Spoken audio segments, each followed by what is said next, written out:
Diggs! Sideline! Touchdown! Pass is intercepted in the goal line. Up for the layup! Oh, blocked by James! Curry, way downtown.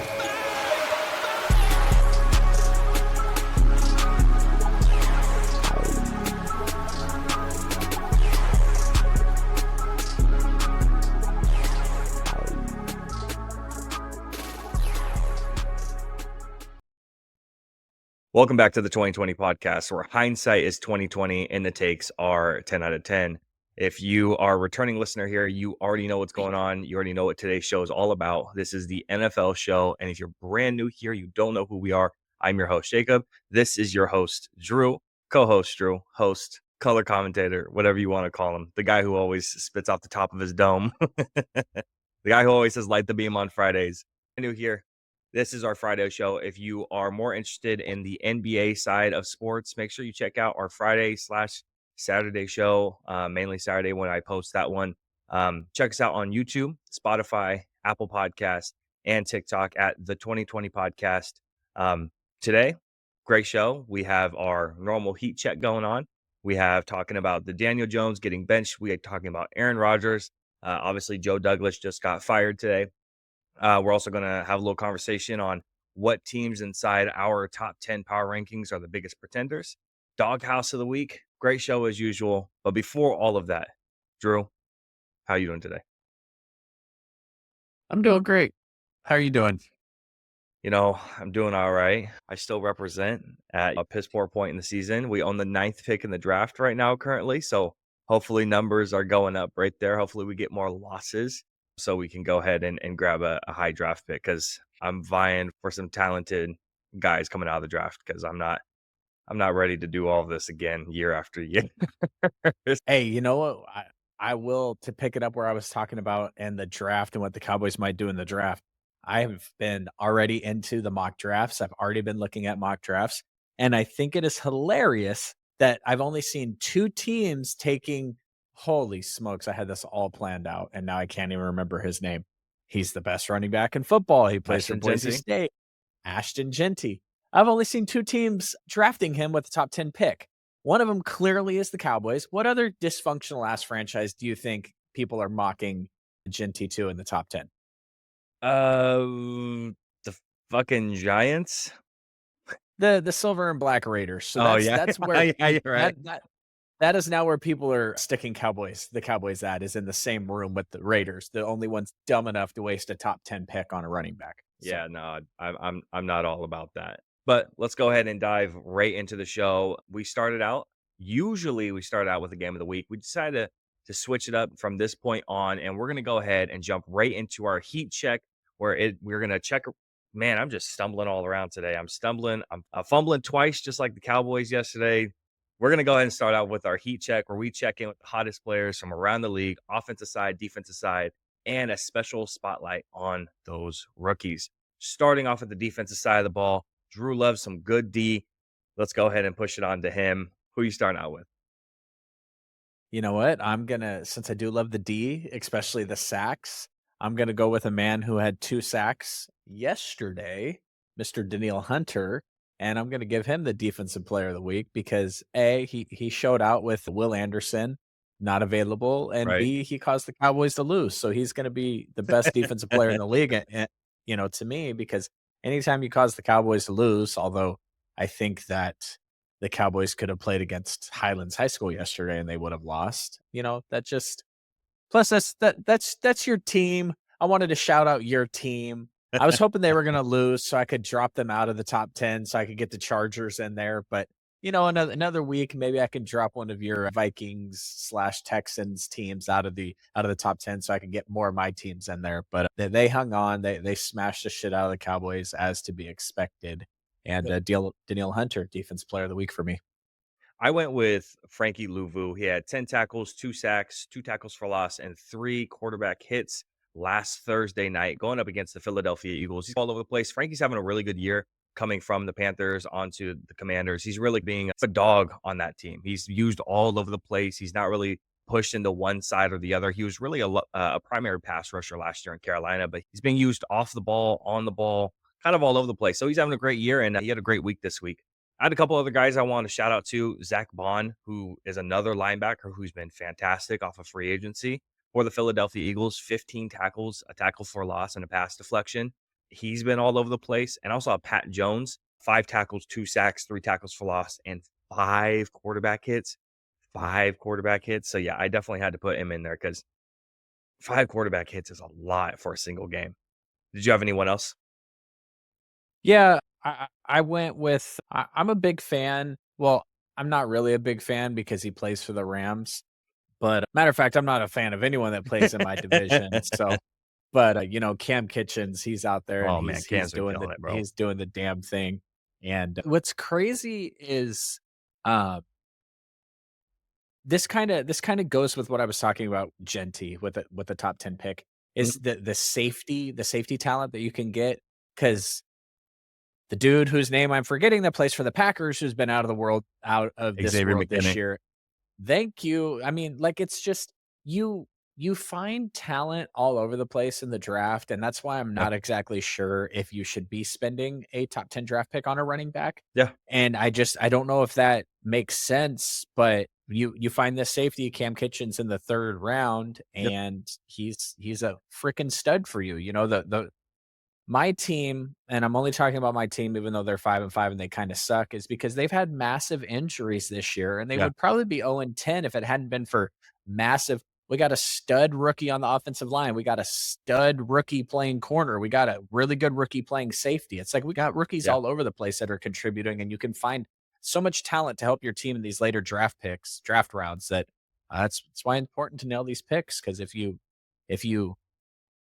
waste a first round pick on an untalented player like Offensive tackle that's super raw and yeah. I wasn't even gonna go with Guyton. I wasn't even gonna go there. I was gonna go with like Cole Strange. You know what I mean? Like, Yeah, right. it's just these draft picks are so valuable. And I know the NFL has gotten away from that in the last couple of years, just trading picks away for players. But Mhm. as Right. the salary cap, right, as these players get more and more expensive, being able to, you know, we can't bring back a Charvarius Ward next year. So sliding in a rookie like Renardo Green and having him play really well is important to building a successful team going forward. Yeah. And Cam Kitchens just being able to find a safety to just plug him there in the 3rd round, and now he's just going to be a starter and he's just going to ball out. It's just an excellent pick by the Rams.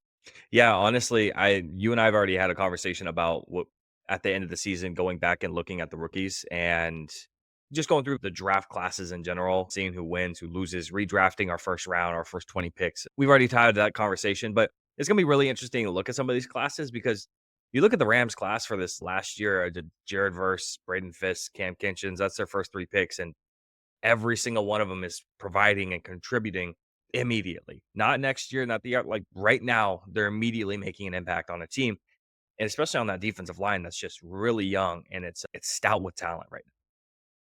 Well, it makes you wonder, like, like I loved Max Melton Yeah. coming out of the draft. But you got Andrew Phillips, he's been fantastic Yeah. for the Giants this year. Yep. And then you look at a team like the Falcons, and the Falcons got Michael Penix sitting on the bench. They got a first round draft pick. It reminds me of a couple years ago. Now, Jordan Love's turned into a stud, so the Packers obviously made the right decision by picking him. But could Mhm. they have not selected someone else that would help them for this season? Now, I'm not exactly sure looking at Kirk Cousins and his performance lately if that Penix pick isn't going to turn out to be the right pick down the line here, but just a lot of talent came out of this draft. This draft was really, and I'm slowly getting into next year's draft, and I'm looking at the quarterbacks, and I'm kind of puking a little bit, and I'm looking at the deep end wide receiver talent, and I'm kind of puking a little bit. And it's just Right. like, man, are we going to have like one of the all time historic great drafts followed by a fucking dud? That's kind of what like it's starting to get it's starting to get a little interesting on what this draft is going to shape up to. So, Yeah, now that college football season is starting to wind down towards its end before the playoffs really kick off for them, I've definitely been side eyeing it a little bit. As some of our viewers might not know who are brand new, I don't really watch a whole lot of college football until it starts to get close to the end of the season, and then that's when I'll sit down and I'll watch a ton of tape on over 100, 150 players for the draft. At least the first 3 to 4 rounds is where I'm really comfortable in. I've done more than that. I've done the first 5 rounds. One year I did that was fucking insane. I don't know if I'll be able to do all that, but At least the first 3 rounds you'll get out of us. Once football season ends, it doesn't end for the 2020 podcast. So we keep it rotating, we keep it moving continuously. No matter who's moving out of state, you, me, we're going to be miles and miles away, and we're still going to keep this thing rolling. Oh, Looking, yeah, speaking of representing. there you go. Now, moving on away from the defensive side of the ball and looking at the hottest players for the offensive side, I can go ahead and start it off. I think there was a lot of really good offensive performances this week, but the guy who always gets continuously shouted out, I feel like, is it's Saquon. 26 carries, 146 yards, 2 touchdowns, 2 receptions for 52 yards. It's just continuous. It's every week. It's almost 200 scrimmage yards. It's hard to go with anyone else besides Saquon. And there was good performances from superstar, big name players here. But Saquon, I feel like is the pretty obvious answer. There's a couple guys to shout out, but I'll let Drew go first before I hijack and start taking his guys if he has anyone that he wants to shout out here. Yeah, I was just gonna go very simple. I'm gonna go with Jared Goff, 400 There you yards, go. 4 Yeah. touchdowns. They're the best team in football, which is, the number 1 of the power rankings finally lost this week, so we can, slot them where they belong. Lions are the best team in football. They've been Yeah. smashing people, and Jared Goff hasn't even been doing nothing. 82 yards passing and wins and crazy shit like that, Right. so and I don't come for me, Lions fans. I don't mean he hasn't been doing anything like he's been bad. He just that team is you're so talented on defense, you're so talented on special teams, you're so Yep. talented everywhere that Jared Goff doesn't have to be a superhero. Well, this past week he was a superhero, and it's fun to watch. And I kind of hope he gets the MVP this year. Lamar turned in a subpar effort against the Steelers, so I got to imagine that really closed the race up there between Goff and Lamar. And I think at the end of the year, if it's close, they'll just give it to Goff because Lamar already has them. So shout out to him. I give him my offensive player of the week. Obviously, I had Saquon on my list, and Yeah. then I don't know if you had a third. I don't want to steal your thunder if you did. No, go. I had a couple guys. I had 2 wide receivers. You're more than welcome to take either one of them if you're. Oh, I was just gonna throw Joe Burrow out there. I feel bad Oh, for the dude. The dude's doing everything he can to help his team win, and his defense is just letting him down. But if people who watch this remember, I predicted in the offseason that he'd be the MVP this year because he was gonna have to throw for 400 yards and 5 touchdowns every game to win, and that literally has been factual. Like, yeah. Joey Burrow is balling his ass off and just doing the dang thing. And a slight shout out to another quarterback that's balling his ass off and keeps losing, Caleb Williams, man. He has had a couple of really gritty late game performances just to watch his team lose on heartbreak. Something happened this year with the field goal kickers. The NFL script writers have gotten freaking wonky with the field goal kickers. Justin Tucker is no longer the most accurate kicker in NFL history. That belongs to Eddie, what's his fuck? Pinheiro. And Pinheiro, and blocked field goals ending games. It's just been wild. So shout out to Joey B, shout out to Jared Goff, and of course Saquon. Saquon is just a little bit better than Dalvin Cook this year. Yep. I have Amon-Ra St. Brown, 11 receptions, 161 yards, and 2 touchdowns. Big shout out to him. And then T. Higgins had 9 receptions for 148 and a touchdown. So piggybacking off your 2 quarterbacks, the wide receivers that went ahead and benefited from those performances, also get a shout out there. Also shout out to I don't have him on my list, but Jerry Jeudy. I know he had 140 something yards with 6 receptions. So I know he had a pretty decent game. So on the offensive side, a lot of ballers this week from a lot of known names. For the defensive side, a more quiet week this week, which has been the polar opposite. The defensive side is usually the ballers every single week, and it's hard to pick one single guy, but the offensive players really, they showed out this week for sure. Now Yeah, I moving mean, on. I think a lot of NFL fans were sitting in their seats watching that game on Thursday, and I think Luvu was one of the performances from the weekend, the Thursday through the weekend, that really just he was all over the field. And that's the Yeah. benefit of the position he plays, because some of these guys that have been really, really good at corner, we're going to talk about one of them next, just are not getting targeted at all. So you don't even Yeah. see them on your TV. So Yeah. I think that's what makes the corner position so it's the most difficult position to play on defense, but it's just not super rewarding outside the interceptions. The interceptions is the only thing that really gets you shouted out, noticed, a finger pointed your way saying, hey, you're doing a great job. Most of the time, if you hear a corner's name too much in the league, that usually means they're not good. That means they're getting targeted a lot, and a lot of receptions go their way. But Yeah, it's just not a super glamorous position for recognition if you're playing really well. Same thing with the safety position. Kirby Joseph is having an incredible season, and no one's talking about it because Brian Branch is so good, but Kirby Joseph is having as good as a season as he is as well. But no one talks about Kirby. So it's just not the secondary doesn't get the shout outs. Well, it's like if you do like a Instagram search or a TikTok or X search for like Sauce Gardner, all you see is like these highlight catches that people make on Sauce Gardner. And it's because you don't catch a regular ball on Sauce Gardner. It's literally got to be the best catch of your fucking season. If you make a completion against Sauce, it's the greatest thing you've done all day. Yep. And so then he becomes, it's kind of funny. I was searching around earlier for some clips and you Google his name and there's like 4 highlight reel catches and you would think he was just dog shit, but it's like, no, he literally doesn't. If you're going to catch a ball on me, it's going to be on ESPN's top 10 because it had to have been fantastic for you to accomplish it. So a lot of the good corners in the league are like that right now. Looking forward at the rookie performances from this past week, we shout out 3 apiece. We usually don't coordinate this, so if one person shouts out the other one, then we end up turning towards another one. There's plenty of rookies who always have great performances, and as close as an eye we keep on all these rookies from the class to class, names are abundant. Drew, if you want to go ahead and start this one out with your first shout out for top rookie performances. Yeah, I want to talk about a guy that didn't get a lot of playing time at the beginning of the season for his team. His team is playing really, really well right now. They're smashing people left and right. That's going to be Cooper DeJean. He's got an 85.9 coverage grade, which is first amongst all corners. And he is doing a little bit of everything for his team right now. Obviously, we know the biggest weakness for the Eagles last year were their corners. They went out and invested in 2 really, really good guys, and Cooper is in the slot, outside, inside, wherever he's got to be. He is just, and I was a little bit with Cooper. I was like, what is he playing? Is he an outside guy? Is he a slot corner? Is he actually a safety? Is he going to play up in the box? What's this guy going to do? Well, it turns out he just covers people and he does it really freaking well. So shout out to Cooper DeJean. He's getting more snaps. He's not allowing any catches and he's playing really, really well. Yeah, I'm going to start out with the offensive side of the ball, and I'm going to go ahead and go forward with Bo Nix. Obviously, absolutely destroyed the Falcons. 28 of 33, 307 yards, and 4 touchdowns. He looks sharp out there, man. And for a guy that I wasn't super sure about where his fit would be inside the league, he's playing well, and he's playing his role correctly. And I'm not sure where the ceiling is for Bo Nix. I think if this is the ceiling, I think we're fine as long as you develop the team around him. Because there's not a lot offensively around him. Let's just be quite honest. There's Cortland Sutton, and then you have a backfield of Jaleel, like McLaughlin and Javonte Williams, and there's not a whole lot going on around them. So you give him more weapons, you give him more pieces. I think Bo could be. We talk about king of the second tier. I think Bo can live in that area for his career. He's playing right now, and especially this past week, again, absolutely dominating those Falcons.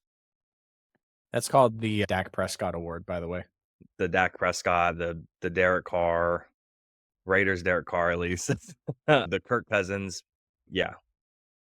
Do you know which 5 rookies have the highest PFF grade this year? Defensive rookies, sorry. Defensive 5 rookies. defensive. Yeah.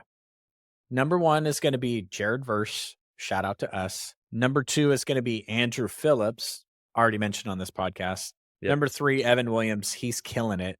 Number 4 is Renardo Green, aforementioned 49er, balling out. Number 5 is Cooper DeJean. But Cooper is only allowing 3.4 yards per target. That is goddamn. That is crazy. That is the lowest in the NFL, only 3.4 yards, followed by Renardo Green, 4.5 yards per target. And that's just 3.4 yards per target. That is just like, you don't even target that man at that point. Cause even if you do, you're only getting like somebody's running a stick route 4 yards and he's getting tackled immediately by Cooper. He's just been so freaking good.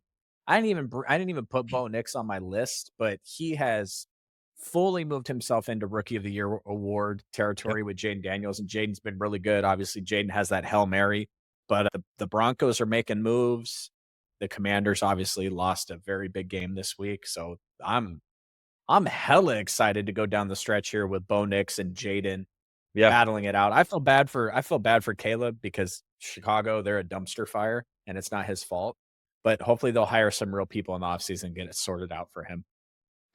Yeah, that's the hope at least, man. I was looking around at some of this the history of some of these quarterbacks that have come in, how the GMs and coaches don't match up with the quarterbacks. There'll be a GM and head coach that comes in, and then they'll trade for a quarterback, like all the way back. They trade for Jay Cutler. And then the next year later, it looks good. Then the next year after it doesn't. And then they get rid of them. They get rid of the GM and head coach, and then a new regime gets put in. Jay gets one more year, and then they draft Mitch Trubisky, and then it's a constant rotation of, oh, that's not my guy. Oh, that's not my guy. So hopefully it doesn't happen to Caleb. That's the last thing I want for a young. Second guy I am going to go ahead and go with. I'm going to go on the defensive side of the ball, and I'm going to go with Braden Fisk, 3 tackles, another 2 sacks for Braden. Um, I love shouting out Braden Fisk every opportunity that I can get because I was huge on him. He was my number 2 interior defensive lineman coming out of the draft, and he looks baller. Again, we already talked about that defensive line for the Rams and how young and stout it is with Verse and obviously Kobe Turner, second-year player, and Braden Fisk, another rookie, and just it looks really good. And Braden looks really good out there, so I'm excited that he's showing out and doing what I thought he could do. There's always going to be players that we're going to be attached to during the run up Oh yeah, of something, whether it's somebody we pounded the table for.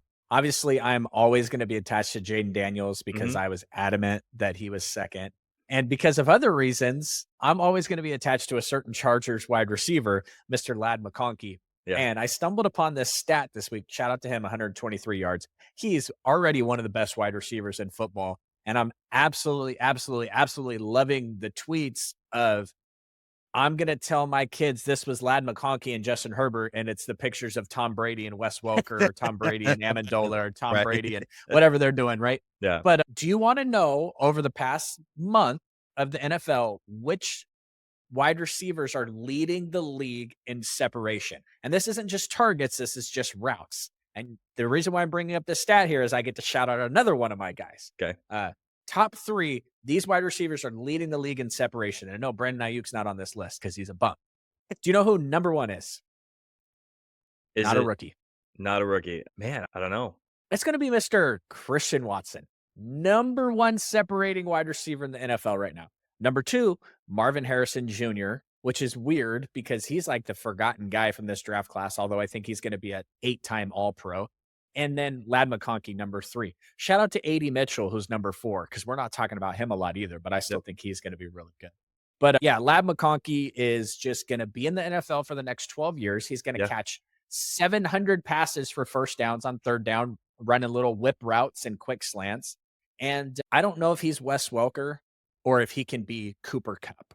I don't know yet, but I think Mm. that there is a strong chance that he's better than Welker. I think he's a strong chance that he's better than Cole Beasley. I think he He's has faster, bro. upside to his game, His long especially speed with a is so quarterback much like Justin better. Herbert. Yeah, his long speed is so much better than those guys. Like those guys didn't have the long speed like Lad does. Like Lad ran a sub 4.4. He ran a 4.39. This dude's fucking fast, bro.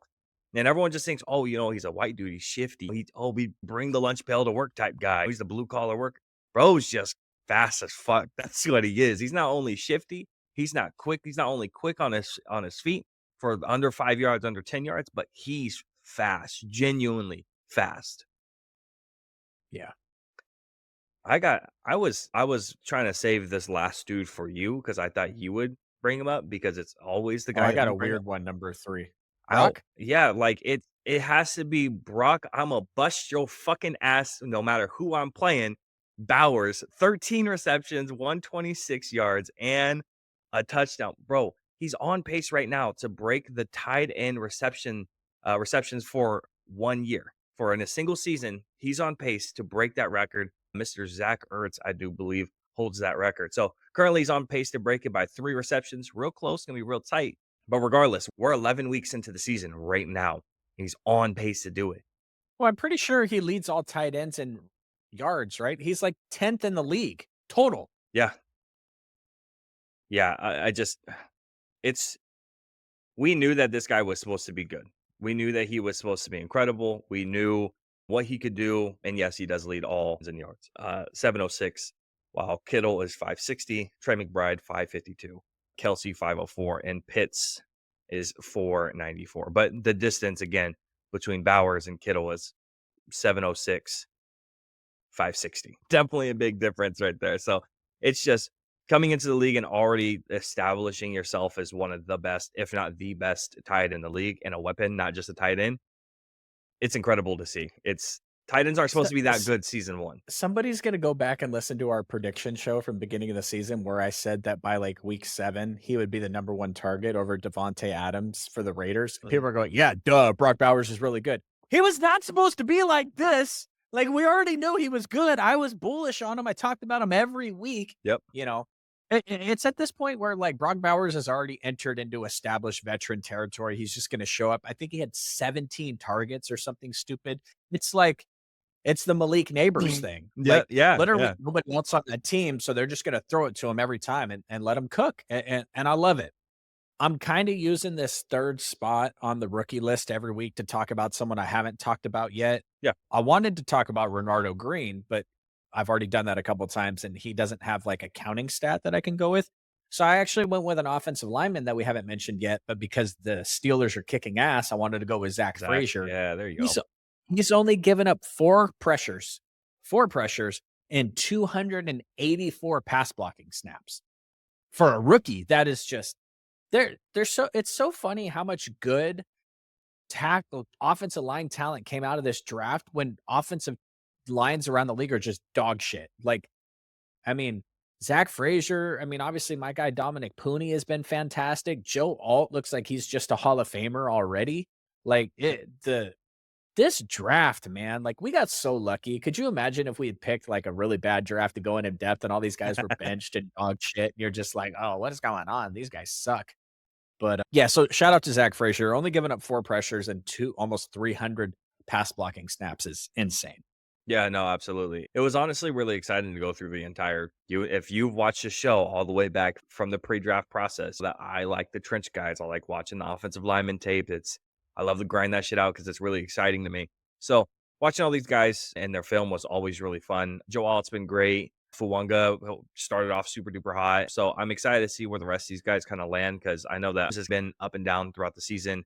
Latham has not been great, but he wasn't even inside my top 5. Excited to see where some of these guys ended up landing, especially with the interior offensive linemen. I'm looking at my list right now, actually, since we're talking so much about the rookies. And I had Frazier as my number 2 center, 3 interior offensive linemen overall. So yeah, he's just not a super in-depth interior offensive lineman class, but still a ton of talent. You ready to move on? Yep. All right. Not everyone can be winners of the week. Somebody has to be a loser. And when you're a loser around here, around the 2020 podcast, you go inside the dog house. And for me personally, I always love this segment because I get to put someone in here that is goofy, it's wacky, someone you might never actually want. And you're not going to be like, this guy's a bad player. We don't like to we've put Deshaun Watson in here. Yes, we put the Jets and Aaron Rodgers in here. Yes, we've done that before. We've also I've put Patrick Mahomes inside my doghouse for tearing up Rasheed Rice's knee. So we put good teams, good people in here too, because it's the only opportunity we get to kind of dog on them a little bit. So Drew, do you want to go ahead and start us off with your doghouse of the week? Who's going in there? No, you don't want to start it You off? can go. Okay. You can go. I'm going to go and start off with the Baltimore Ravens. And yes, we're talking about a team that is the top 10 team in this league, super duper talented, potential MVP Lamar Jackson. But at the end of the day, for Sunday, the Baltimore Ravens beat themselves. And that's not a dig on the Pittsburgh Steelers, but they didn't score a touchdown. Chris Boswell ended up kicking 4,000 field goals and beating them. But also they committed 12 penalties, turned the ball over 3 times, missed 2 field goals, and botched a 2-point conversion. And again, in an 18-16 loss. Missed field goals by Justin Tucker, who the days as a great kicker looks like it's well behind him at this point. Drops by receivers, missed throws by Lamar Jackson, fumbles, too many penalties, and ridiculously unfortunate interception as already. This is now the third loss this season that fits this type of mold. Baltimore gave away their week 2 game to the Las Vegas team that couldn't protect the late and also couldn't protect a late lead in week 8 against the Cleveland Browns. So, again, this is our third time that the Ravens have been beat by a piss poor team. And it's by beating themselves, doing things that fucks themselves up, doing things that they shouldn't be doing. And it's super out of character. They came into Sunday's game as the most penalized team and then committed another 12 against Pittsburgh. The pass defense has been, they've had busted coverages all year, giving up explosive plays all throughout the season. And Russell Wilson was allowed to do some of his, stupid ass moonshot balls that we've seen from Russell Wilson for feels like, a decade now. Exactly. And the Ravens loss dropped them all the way down to the 6th seed line and gives Pittsburgh a sole possession of first place in the AFC North by 1.5 games. The division race is obviously far from over for Baltimore. Pittsburgh has some really good teams to play. Eagles, Chiefs, and the Bengals twice left on their schedule. I don't care what the Bengals, what their record says. Bengals are a good team. They always try to put up a fight. It's just that defense is dog shit, but you can't count Joey Burrow out. So again, division's far from over, but they beat themselves over and over and over again. They're going to have to hope that Pittsburgh drops some of those games to be able to get themselves back in the first place. Because if not, these bad performances with this many penalties and the drop passes and the interceptions, and it's going to end up coming in and biting them in the ass. Because as we know for Baltimore and Lamar Jackson, the playoff performances have been shaky. And you want to try to get the highest seed you can and get the most advantage you can because you have a lot of people to silence this postseason. If you can't do it because you faced Buffalo coming right out, that's on you because of this. So you guys go in the doghouse, at least just for this week. I'll tell you what, if the Steelers keep doing what they're doing, then they got to rename the Coach of the Year award to the Mike Tomlin Coach of the Year award because you don't lose. We were criticizing the shit out of that Russell Wilson switch at quarterback. Like, this doesn't make any sense. You're winning. What are you doing? Mm-hmm. I don't have a dog house this week. I have a dog motel because I'm just checking a bunch of motherfuckers into rooms here. All right, we're going to start, and none of these are super high key, but we're going to start with Justin Tucker, who has been one of the greatest NFL kickers in the history of the NFL, and his fall from grace this year, he has not done well with. They asked him about his performance on Sunday, and he decided to blame the field conditions and the footing conditions and saying it wasn't an ideal playing surface and all this shit. That's just fine, my dog. But did you know that the Steelers kicker went like 6 for 6 on that same playing surface? How can you complain? Yep. Chris Boswell, he's got more fantasy points than Cooper Kupp. And you're going to complain about the playing surface when he has an all-time performance. Mr. Justin Tucker, please check yourself into room 1A. Let's continue on down the line. Room 1B. Mr. Evan McPherson, Bengals kicker, please check your dumb ass into room 1B. You got one damn job. Now, shout out to Jamar Chase. He just said some bullshit about the kicker after the game. He didn't decide to go try to choke him out on the sideline like Deebo Samuel did last week. But you know what? Deebo Samuel tried to choke out Jake Moody, and Jake Moody won the game, hit the game winner. Evan McPherson, he did not hit the game winner, just so everybody knows. So that's going to be room 1B. Now, we're going to continue on in room 1C. We're going to put in that piece of shit official that called back Nico Collins' 75-yard touchdown this week. He's been one of the best wide receivers in all of football. He injured. And on the first play, my dude comes out and is absolutely fantastic on the first play. And you're going to call that shit back. We already knew they were going to smash the Cowboys. You don't need to call that touchdown back. Like, just let it go in. Okay. My only serious doghouse of the week, and I got more of these. Shout out to Brandon Aubrey, who's actually a really, really good kicker. The Texans defense is hella suspect. Cooper Kupp just had the best statistical season against them. That, their defense looks hella suspect right now. I know Will Anderson was out, but I got that shit red flagged. I got CJ Stroud red flagged. I got all of that red flagged. Congratulations, you beat a junior varsity team on Monday night. That doesn't mean anything to me.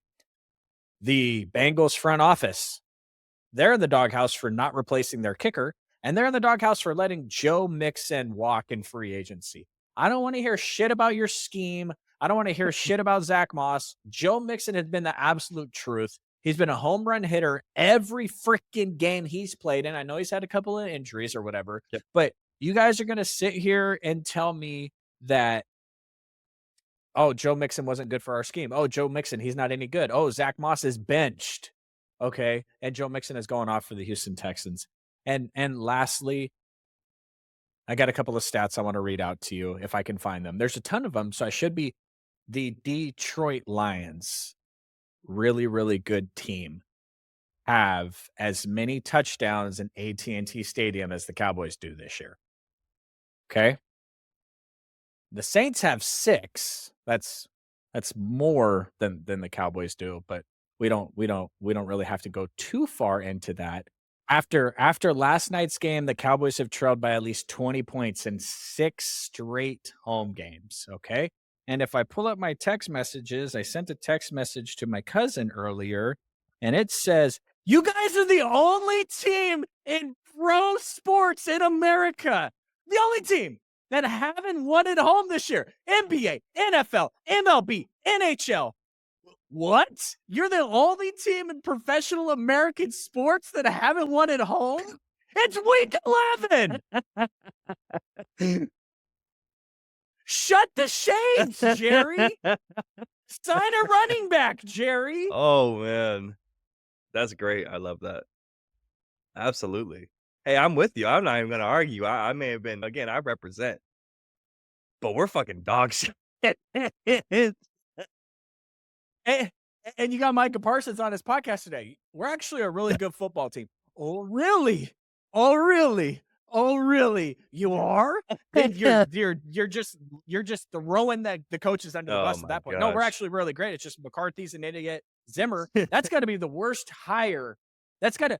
You guys Oh, should call man. Joe Ryan. Judge. You should call Jim Tom Sula.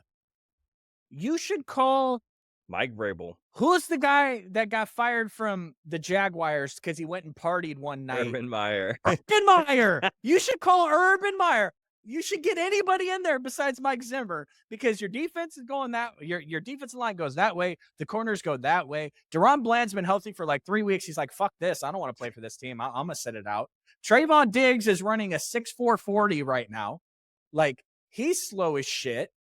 And we got Micah Parsons over here in the corner causing scuffles or whatever. That dude's going to get $200 million a year, and he's done absolutely zero this entire season.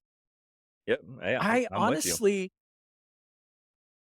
and the worst part is you can't fire your guys' biggest problem. The biggest problem for that team. So checking into the Doghouse Motel this week is going to be every Cowboys fan out there that continues to stand for Jerry Jones because he's 117 years old. He's not fit to be a GM anymore. You must think you're crazy if you could do this job better than me. Oh, really? Oh, really? Because I'm watching Rico Dowdle every week, and he's not the answer. And I know that Zeke had 8 yards per carry last week, but it's because I have him 1 fucking carry, and he went for 8 yards. And CeeDee Lamb looks like he just doesn't even give a shit. Mm-hmm. He just doesn't like. He got paid, so he's done. He's joining Deshaun Watson's team. They got paid, so they're done. And then today it comes out that, hey, we're going to put in some packages for Trey Lance next week. That's going to be the answer because you might as well put Trey Lance at running back. The only person on the team that's slower than him is Ezekiel Elliott, but put him in at running back because that'll solve all your guys' problems. No wins. Professional sports in the United States. That is just one hell of a stat. And by the way, that also counts MLS. I don't know if that's even a professional sport technically in the United States, Major League Soccer. But, dude. For the record. Take this shit off. For the record. I'm not checking into the motel because I'm not a Jerry supporter. Just throwing it out there. I've gotten to the point where I play Call of Duty and listen to the game at the same time. This shit's in one ear, out the other. It is what it is. Again, you heard me at the beginning of the podcast. Hopefully we keep losing. I want a top 10 draft pick. That's it. That's where I stand with that one. Who has the worst situation in the NFL right now? Is it the Cowboys or the Jags? Because to raise our hand, do we still all believe in Dak Prescott? I do. Mhm, I just saw him an MVP last year. mhm, You don't just you don't that doesn't evaporate. mhm. Micah's good, right? Like CeeDee Lamb's still a top 5 wide receiver in the NFL talent wise. Like the Jags, I don't know what T-Law is, but dude, like Jerry needs to blow it up. And if your guys' answer is, I keep seeing this, and when there's smoke, there's fire. If you think the answer is that you're going to sign Prime to be your head coach, I'm telling you right now, that is not the answer. Because then you got to go get a top flight defensive coordinator and you got to go get a top flight offensive coordinator. Yep, And we don't need pom pom head coaches in the NFL anymore. It just doesn't work. I'm with you. So, terrible, terrible situation for the Cowboys. All right, that was our doghouse of the week. Let's go ahead and move on and get out of here. Let's get into our top 10 power rankings for week 11. Do do do do do do. Starting out with our just missed the cut. I have 3 teams. First of all, Broncos just missed the cut. Second of all, the Arizona Cardinals just missed the cut. And this third one, I'm really having a hard time teetering between 11 and 10, and I flipped them back and forth. I'm not kidding. Since yesterday, I have flipped them about 4 or 5 times. Put them in. The Houston Texans just missed the cut. Did you put the Chargers in the top 10? Starting out with number 10 is the Chargers. Yes, let's go. I told you. Playoff team, the Chargers. You told me no. I said yes. You told me no. I said yes. Top 10 team in the NFL. Yep. Jim Harbaugh, he's back. Let's go, baby. I got to put the team in there that has the best defense in the league, has one of the best quarterbacks in the league, has a potential comeback player of the year in the backfield. Somehow, like making Quentin Johnston look like a pretty viable wide receiver, having one of the best, if not the best, rookie wide receiver out there right now. The team just looks talented at the end of the day. And we'll see how long they last inside this top 10 because November 25th on Monday, they have the Ravens. So we'll kind of see how that one goes because that's definitely going to be a pretty big matchup for them. But they just have it kind of rough going forward for the next 5 weeks. Ravens, Falcons, Chiefs, Bucks, and the Broncos. Pretty tough teams that they have forward with. So I want to put them in now. We'll see kind of how they fluctuate. They're currently holding that number 10 spot. I do think they deserve it. They've only lost 3 times this year. They just beat the Bengals. They almost did their classic chargering and they almost fucked it all up, but they came out on top. And that's what good teams do. They come out on top. They're at the number 10 spot. You listen, style points don't matter in the NFL. They only matter in college. So as long as you get the dub, that's all that matters. Mm-hmm. I think we're getting really close to having a conversation about having to make this like a top 12 because there are teams that deserve to be talked about here. The Broncos deserve to be talked about. The Cardinals deserve to be talked about. The Chargers definitely deserve to be talked about. I, unlike you, did not drop the Texans out of my top 10 yet. They get Nico Collins back. Will Anderson didn't play. Joe Mixon looks like a stud. Mm-hmm. CJ Stroud is having a suspect-ass season, but they're still in the hunt. So at number 10, I got the Houston Texans. If we did have a top 11, the Chargers would be right there. I'm just not ready to drop a team out of the top 10 coming off of a win. So 10 is the Texans. What about your number 9 spot? That is going to belong to your favorite team in the history of America. That is going to go to the Minnesota Vikings. Okay. I honestly was ready to drop them out. I didn't think it was going to happen this week with a game against the Titans. And to be honest with you, the reason why I didn't put the Chargers in is because of their upcoming schedule. I didn't want to put them in for 1 week, just have to drop them back out because the schedule's nasty. Yeah. But the Vikings played the Titans last week, which, let's be honest, they could have put their punter in at quarterback and they would have won that game. And then they got the Bears this week, which seems like it's going to be a tough game for them. But then they got Arizona, which are they real? Are they not real? Atlanta. Then they got Chicago again, Seattle, Green Bay, Detroit. So the Vikings might peter out here, but for now, I got to leave them in the top 10. They're at number 9. I'll talk about my 9 and my 8. I have them at the number 8 spot. for my number 9 spot, I do have the love to block a field goal Green Bay Packers, who ended up squeaking out a win this past week. So I ended up having them at that 9 spot. So they're a weird team to like gauge for me because sometimes it's Jordan Love that I have a hard time placing on Well, he where keeps throwing picks. he's. If you want Brett Favre, shit, you got Brett Favre, Green Bay Packers fans. You want him back. He's there. He's not Aaron Rodgers where it's Mr. Limited for those picks. He's Mr. Unlimited for those picks right there. They have the 49ers on Sunday. Then they have the Dolphins. Then they have Detroit. So that one is definitely going to be interesting. And then Seattle, New Orleans, Minnesota, Chicago. So we're going to see where they end up, but they're probably going to sit somewhere in the 10. They're a good team, regardless. They were winning with Malik Willis behind the center. So shout out to Matt LaFleur because you know how to make a quarterback work regardless. But it's kind of Jordan Love that I get like weary about. I'm like, I didn't watch Brett Favre play except when he played for the fucking Vikings. That's when I watched him play. He beat the fucking Cowboys like all that time ago in the playoffs when I was a kid. So that's what I remember out of Brett Favre. But this feels super Brett Favre and it feels real sketch to me. And I just quarterbacks throwing this many picks is super sketch to me. You get benched for throwing picks like that.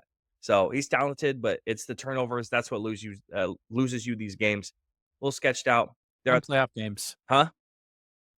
And playoff games. Yeah. Cost them a playoff game against the Niners last So year. they're sitting at the 9. And again, the Vikings, we already talked about, sitting at the 8 spot. Still believe in that defense. We'll see how Sam Darnold kind of finishes out this season. Super interesting to see how we went from shit. He's like MVP conversation first 4 weeks of the season to now we're like, okay, come back down to earth. You're here to manage the games. Just keep petering along and just get us into the playoffs. That's all they're asking essentially at this point. And then JJ McCarthy's going to come in next year. And it's going to be interesting to see how all that gets adapted around him because clearly this is a very talented team. I honestly think I've talked about this before. I think it's the best case scenario for them is to Sam Darnold peter out. And that way there's no question about just instilling JJ McCarthy next year. Yeah. And not to hijack the top 10 segment. So I won't even tell you what the memory is, but my most notable memory of Brett Favre is in a Minnesota Viking uniform. Yeah. As funny as that sounds. Yeah. So I had the Packers at 8. So we are pretty much in lockstep here. I don't disagree with any of your reasonings for it. So just go for there. I mean, they seem super suspicious to me, but they keep winning. So Yeah. if they beat the 49ers this week, that's a big pin in their cap. And, Josh Jacobs has been an absolute beast. So, Yep. But he sucks too. We couldn't get him or anyways. bro, you can keep going. Listen, we have to do a 2020 podcast apology tour for DeAndre Swift because he's been really good Yeah. the past couple of weeks. Yep. Shout out. So Definitely. y'all could have had anybody. Even Zach Moss would have been better than what you got. What about your number 7 spot? Number 7, I am going to throw in the Commanders. I'm right there with you. Exactly. I don't necessarily know if this is correct, but they had their opportunity to. I think it is more glaring that the Ravens lost to the Steelers. Like, I think that's a bigger loss for the Ravens than the Commanders losing to the Eagles. But we already know the Ravens are contenders. Like, they are Super Bowl contenders. If the Commanders want to be talked about in that realm, they have to win games like this, and they lost it. So that's kind of my fucked up reasoning for putting them here at 7. Excuse me. Just breathe in and can't breathe anymore. All right, cool. Yeah, I'm right there with you. They have some pretty easy opponents the next 2 weeks, Dallas and Tennessee. Then they're on their bye week. So it's a late stage bye week for them. So they got 2 dubs coming. Yeah, they got 2 dubs coming. Watch out for those Trey Lance packages. Oh, yeah. I bet you they're very terrified. And really, anyone who's really going to contest them at the end of this season is Philly and Atlanta. That's the teams that can maybe give them a run for their money. But I think Jaden Daniels is too good for that Atlanta defense at this point. So that rematch with Philly week 16 is going to be the most interesting thing for Washington and in the upcoming weeks. They're pretty much going to make the playoffs.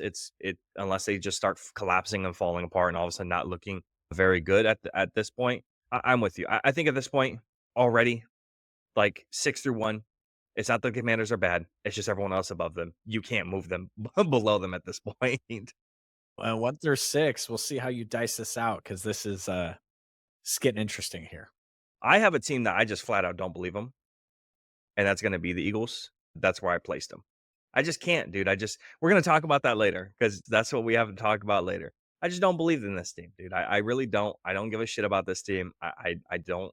There's nothing that that You're hating, dog. that stirs the pot. I like the Commanders though. What do you mean? It's not about hating. It's just looking at the schedule, looking You where they believe in play. the Steelers more than the Absolutely, the Eagles? Steelers have beaten more actual Oh, top boy. 10 teams than the Eagles.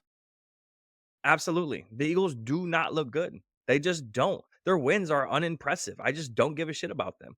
I just throw them out the window. When I look at the teams that they're going to play, I think that they could definitely struggle against the Rams. I think they're going to lose against Baltimore. They're going to win against Carolina. I think they're going to lose against Pittsburgh. They're going to have a good matchup week 16 against Washington. And then they're going to pick up 2 more dubs, 17-18, Cowboys, Giants. So I just I don't think they're very good. I just don't. I don't see what makes this team and the wins that they've had very good. Saquon's incredible. He's an incredible player, incredible, but what they've been doing, I don't really care about. Am I supposed to care about Cleveland?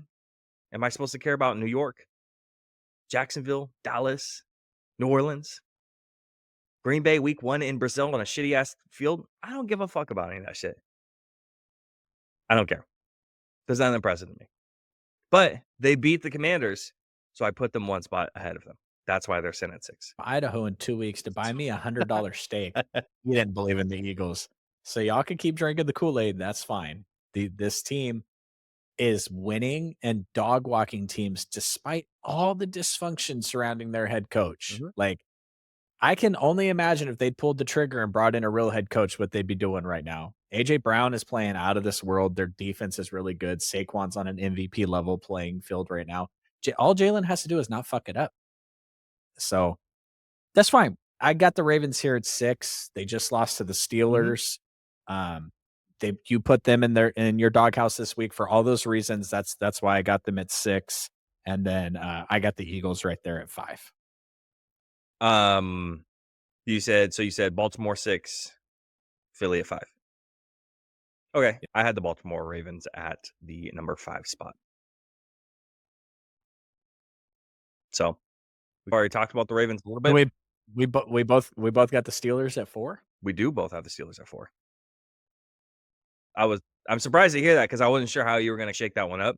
Because from our preseason look at everything, we dogged on the Steelers very heavily, and we've been pretty wrong about it. And again, the wins to me for Pittsburgh have been impressive. They've beaten more teams on the just miss the cut or inside my top 10 than Philly. And again, you get put above Baltimore because you just beat them. You didn't score a touchdown, but you did just beat them regardless. The defense was good enough to keep up with Baltimore. And I know it was a division matchup, so that is factored in there a little bit. But you did just beat them, and you look good. It doesn't matter how you beat a Super Bowl contender. It just matters that you beat the Super Bowl contender. Yep. The Steelers have 5 victories over teams with winning records. That leads the NFL. That means that you're a contender. Yep. They get to play the Panthers this week, I think. Right? No, the Chiefs do. The Chiefs play the Panthers this week. They play the Cleveland Browns Thursday, which Myles Garrett, by the way, is questionable for the game. He has missed practice today. Oh, you're right. Okay. Yeah. Well, that might as well be the Panthers. And then they have Cincy, then they have Cleveland again, then they have Philly, Baltimore, Kansas City, and they have Cincy again. So those last couple of weeks, it gets real choppy there at the end. So it's interesting to see how they shake it out. But this is a team that I was not high on. We were both not very high on coming into the season. Now we're sitting here putting them at the number 4 spot. The defense is good enough. And again, I think this team they've beaten quite a few teams inside our top 10 or on the just missed the cut. Atlanta has been in our top 10. Denver has just missed the cut for me. The Chargers, been in our top 10 for me, at least. Washington, inside the top 10. Baltimore, inside the top 10. They have a lot of wins right there inside the top 10 or on the just missed the cut. So I think they're legit. I think they can keep moving like this. Obviously, biggest question is, where's the question on the quarterback situation? How good or bad is Russell going to play? He just has to do just enough, right?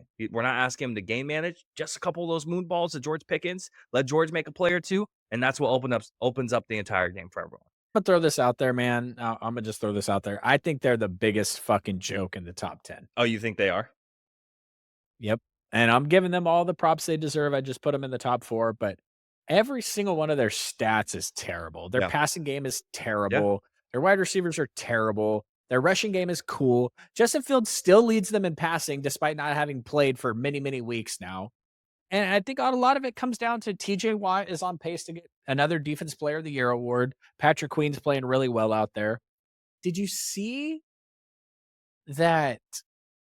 Let me see if I can find it. Don't fricking TikTok me or I'm going to punch you in your face.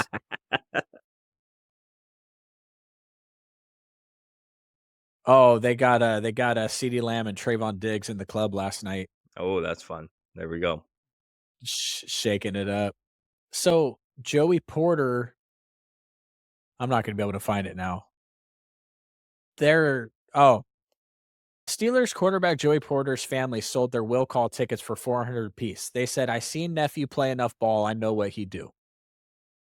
Damn. That dude got tickets for his family. His family just sold it because they don't want to come inside and watch him play. God So damn. they just know the Steelers are for real, so they didn't have to show up. I mean, I don't believe in them going forward. I don't believe in their quarterback. Their defense is really good, but their offense is just we'll see. Yeah. We'll see. I mean, they get to play the Browns this week, so that shouldn't be that tough. Absolutely. I'm assuming we probably have the same 3-2-1. Probably not. You don't think so? Who you got at 3? Okay, I'll say 3-2-1. KC 3, Buffalo 2, Detroit 1. Okay. So we have the same. Yeah. I thought you were going to leave the Chiefs at 2. Nope. No, I can't. I was already teetering with them. 2-1, 2-1, 2-1, even with them not losing. And then they lose, and then Buffalo's the one who beat them. So that I feel that's the definite right now for both of us right now. So Kansas City Chiefs at the number 3 spot, and that is the Buffalo Bills at the number 2, and the absolute best team in the league for sure at the number 1. Hey, real quick, did you see Dan Campbell on that radio show? He was getting asked questions, and he was, I think it was last week, and it was last week when Goff threw 5 picks, and he was getting asked if he had any concerns about it. He said no. He said he was throwing the ball where. So apparently, hey, Dan Campbell's back on the train on making it back to the same place and even beyond. So we can drop the whole, hey, head coach doesn't believe in him thing, because he's saying right now we have not just the regular season, we got every single game after that. We're going. Did you see they asked, I forget which defensive player for the Detroit Lions, they asked them about them running up the score on the Jaguars No, I didn't. because they beat them 52-6. Do you know what the defensive player said? No. It's 3 days in a row. 3 days in a row, Dan Campbell made him watch the entire fucking Lions 49ers playoff game where the Lions were smashing us and we came back after halftime to beat them. 3 days in a row, they had to sit down and watch that entire game. And now they're asking about running up score on teams. These Lions are going to continue to blow motherfuckers out. They're going to stomp them into the ground. They're going to give them the double tap, and then they're going to light the body on fire. Like, they are not letting any teams come back against them this year. And I will say this. I'm with you. Chiefs, Bills, Lions. I think the Lions are the best team in the NFL. But I think if the Bills and the Lions played today, the Bills would beat them. I don't know why I feel that way. I just think that I've watched Jared Goff his entire career, and he's a baller for certain, but I think he's a little bit of a sitting duck back there, and Rousseau has been so good. And the great news is, my guy, is that we do in fact get that matchup. They have to play Green Bay, Buffalo. They get a break against, so actually they go Chicago, Green Bay, Buffalo, Chicago, the 49ers, the Vikings. The Lions are going to get their face kicked in the last 6 weeks of the season, and they are ready to show out and show up and say, hey, just start carving our name on that Super Bowl trophy now. The only thing that I hope for, there's only one thing that I wish for for the rest of the season, because I'm the type of football fan that can look at the product that the 49ers putting on the field and look at all the injuries we have on offense and all the injuries we have on defense and think to myself, this team is not talented enough to win a Super Bowl this year. Right. So whatever happens next, I'm okay. Yeah, with. same. I'm going to be pissed if we don't make the playoffs, obviously, because I want to watch my team play football. But if we get dog walked by the Lions or the Eagles or the Packers, it's going to be, I love the seasons where my team is not the best in the league. For many, many years now, the 49ers have been the cream of the crop, and they were expected to win, which brought a certain sort of anxiety, right? They aren't better than the Lions. They aren't better than the Eagles. They're not better than these teams this year. So it's fine. Like we got smashed by the Vikings earlier Yeah. this year. So what I hope for the remainder of this season is I want perfect health out of these contenders. I don't want one major player to get injured. I do not want an Amon-Ra to go down. I do not want a Josh Allen to go down. I do not like the poor Chiefs have been ravaged. I don't want to see none of that. I hope everybody stays Yeah. healthy. I hope nobody chases stupid records. There's a lot of big games in week 18. I hope none of those games matter. I hope they're benching all the starters. Nobody's playing because I just want to see the fisticuffs in the playoffs with fully healthy teams. Yeah. I'm not trying to see Malik Willis trying to beat Jared Goff Right. and the team of superstars in the playoffs. I don't want to see it. So I just hope everybody stays healthy because there's a couple teams in the NFL that are really good this year, and the only way to figure out who's the best is have them play each other. No shit. And I just hope everybody's healthy. I don't want any more injuries for the rest of this NFL season. I'm right there with you. You ready to move on to our headliners? Yeah. Let's get into it. For our headliners for week 11, we're going to go ahead and talk about the very first thing is Daniel Jones is being benched for Tommy DeVito. If you watched our NFL show 2 weeks ago, I asked Drew a snap judgment question and I said, hey, how many weeks or what week until Drew Lock starts? And I meant Drew Lock. I did not mean Tommy DeVito. But this apparently is the way that the New York Giants are going to be going. And that's, hey, man, that's up to you. That's your decision.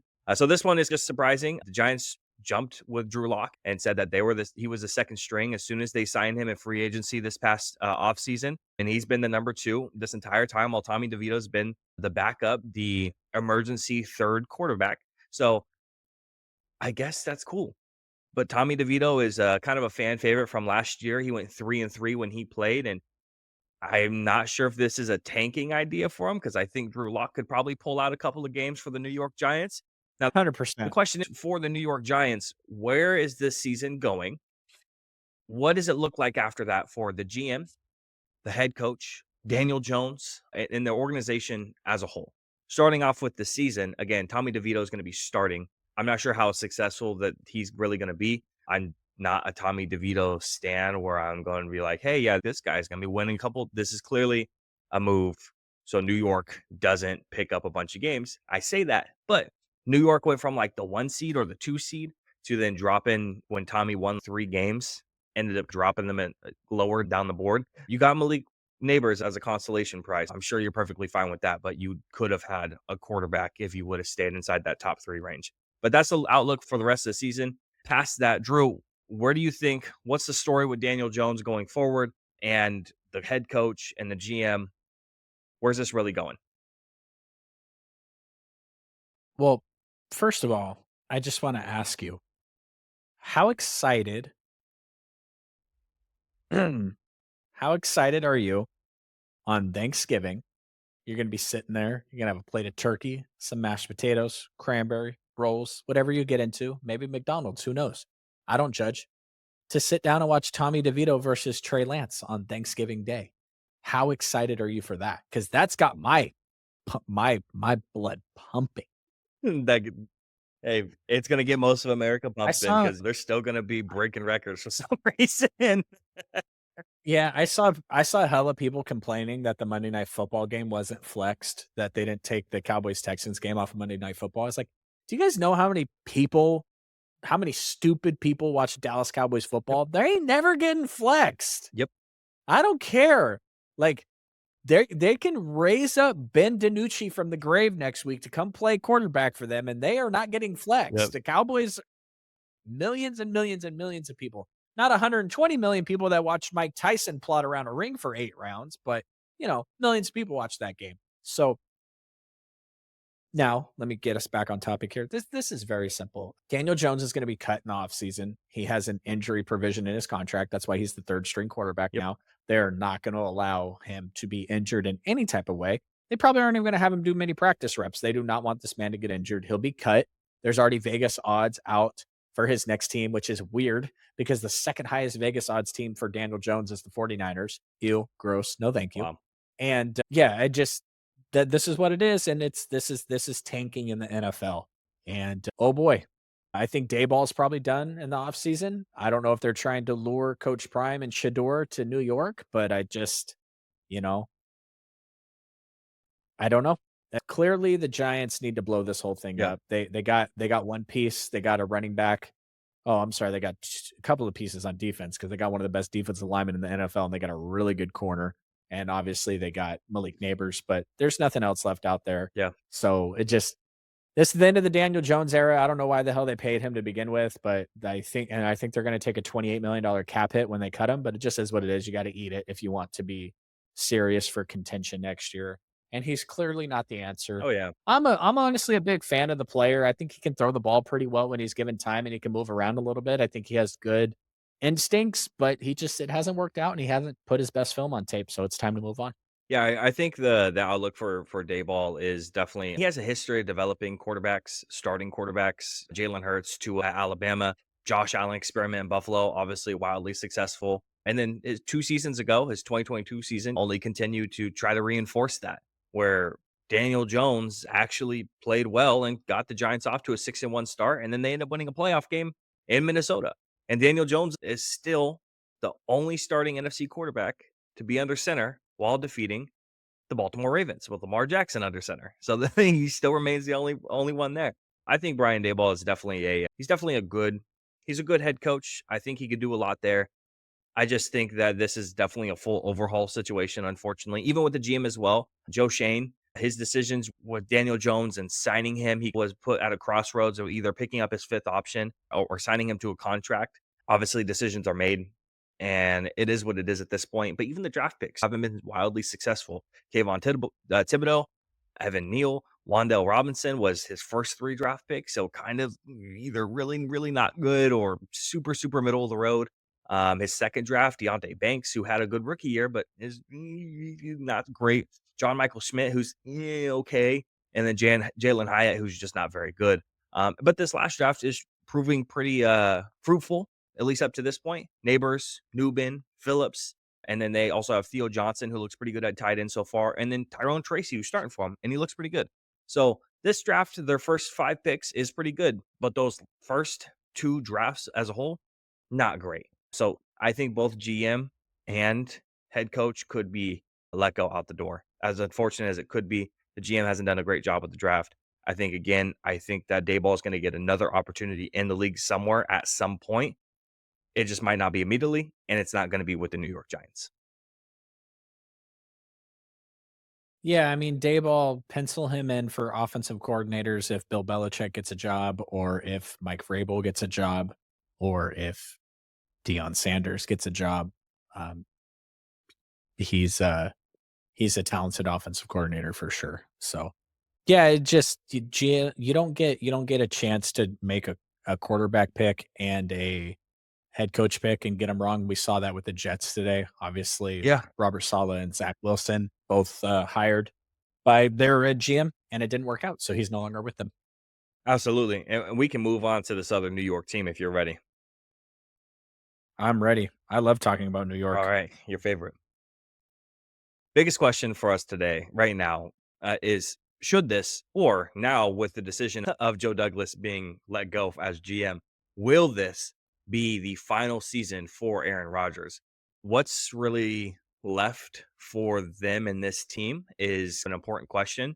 You could see in Aaron Rodgers' post game interviews and his news conferences right now, he comes off as quiet, defeated, a defeated traveler trapped along this journey, being dragged along by his wrist and being like, come on, you got to keep quarterbacking this team, Aaron. You got to keep doing it. I know you can't move and you got arthritis in both your legs. You got to keep going, bro. He constantly, Come on, Grandpa. come on, grandpa. He constantly reaches out for explanations like energy rather than talent or tactics or schemes. And when he's describing on what's gone wrong, as he's done this twice now when facing defeat, he described the Jets as flat when taking a beating 37-15 from the Pittsburgh Steelers. And then he said that the next game after that against the Patriots was a get right game. And they ended up losing that one 25-22. which looks like one of the most embarrassing losses for Aaron Rodgers' start for the New York Jets. And it's only this season because last season's all gone. Fired head coach Robert Saleh has no part in any of that. Neither does the demoted offensive coordinator Nathaniel Hackett, who is not good. I'm not defending him. Fuck that guy. Mike Williams, did he have a part in any of those losses? Nope. He's in Pittsburgh he caught his first touchdown score of the season, not this past week, but the week before that from Russell Wilson in his very first game with them. At the end of the day, it's Rodgers' this team. Devontae Adams got acquired. He's caught 6 balls for 31 yards, completed 1 passes, over 10 air yards to Devontae Adams. It does not look good.